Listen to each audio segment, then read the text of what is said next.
Senator Reed, and then Senator Moran. Thank you, Mr. Chairman. Welcome, Mr. Secretary, Mr. Chairman. Mr. Secretary, you have already ordered 4,000 National Guardsmen into Los Angeles, plus 700 active duty Marines. That's against the advice and opposition of the governor, the mayor, and the chief of police of Los Angeles. And these forces are in addition to 11,000 military personnel, active duty and National Guard, that have been deployed to the southern border in support of Customs and Border Protection. Separately, the Department of Homeland Security has requested more than 20,000 National Guard troops to assist in, I quote, interior immigration efforts. And I understand you've approved an additional phase of 700 service members for this mission, with additional associated command and control from Texas, Florida, and Louisiana. This week, the Department of Homeland Security sent another request for DoD support to transport ammunition, quote, to authorize military forces to detain or arrest American citizens, to provide DHS with military drone surveillance support, and to have the Marine Corps advise DHS on running joint operations. Is it your intent to improve these requests, all of them?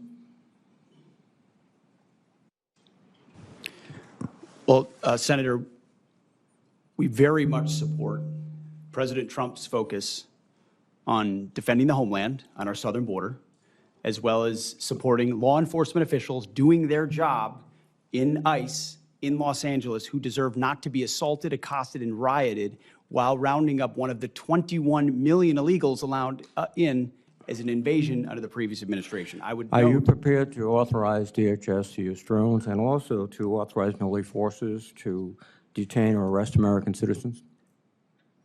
Senator, every authorization we've provided the National Guard and the Marines in Los Angeles is under the authority of the President of the United States, is lawful and constitutional. They are assisting in defending law enforcement officers and law enforcement facilities. So the answer is yes. In the execution of their job. The answer is yes. In the city of Los Angeles.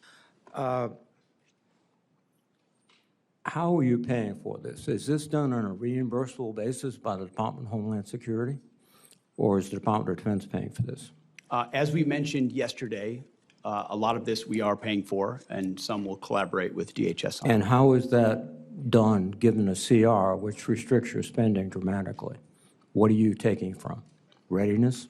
Well, as we acknowledged, and I can pass to my colleague Bryn, who knows the details on this, but in 2025, where we took from, we have completely refunded and then some in the FY26 budget. Your whole ethic seems to be revolving on the lethality of the military force. How is this operation with Marines and National Guardsmen improving their lethality? Senator, you mentioned the 11,000 at the border. It's actually 13,000. And I've been down there to speak with them multiple times. And people will say that mobilization hurts readiness. When you talk to them, it actually improves their readiness. I'm talking about lethality. That's what you talk about all the time.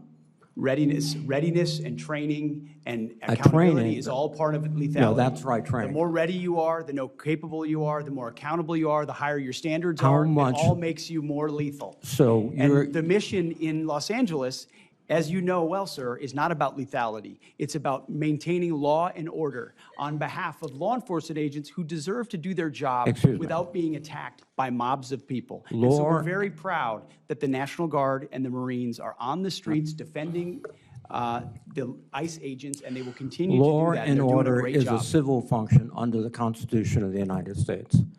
Civil enforcement, law enforcement authorities, not the U.S. military. And there's plenty of precedent for the U.S. military supporting law enforcement officers. What your military is doing right now is laying concertina wire, guarding buildings, maintaining vehicles for other services. This is not only, I think, illegal, but also a diminution of the readiness and the focus of the military. But let me change course a bit. There's a general understanding that you have taken possession of this Qatari aircraft, the 747. But there are public reports that the Qataris have not yet signed a memorandum of understanding which would specify that the agreement was initiated by the Trump administration and Qatar is not responsible for any future transfers of the plane's ownership. Are you in possession of the Qatar airplane now? Any specifics about future aircraft that could be Air Force One can't be discussed here, but Sure it can be there discussed is a here. Are you in conversation about a possession- memorandum of understanding. A memorandum of understanding remains to be signed, Senator. You have signed a contract with a company to reconfigure the aircraft. What is the price of that contract? That cannot be revealed in this setting, sir. Why can't it be repealed in this session? Well, this is the Appropriations Committee of the United States Senate. We appropriate the money that you will spend after it's authorized by my committee. And you cannot tell us how much the contract is for? You will have that number, Senator. It just No, can't be you talked about want in it a now. public It's realm. been signed, the contract has been signed, correct? The contract has been signed? The memorandum of understanding is not No, no, complete, and I'm therefore talking about it's the not complete. contract with the American contractor. Has it been signed? It's nothing on that front that I'm aware of is being executed. Well, that's contrary to what we've all heard. Second thing, what's the delivery time in the contract? Again, the delivery time of anything of that sensitive nature is not for public consumption.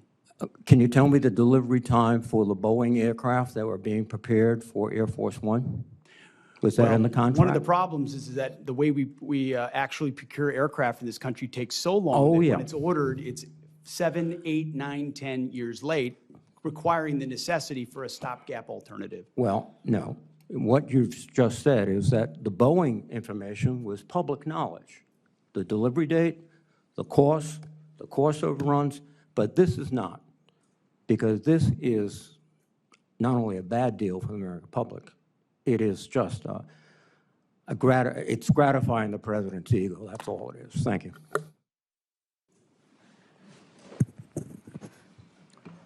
Senator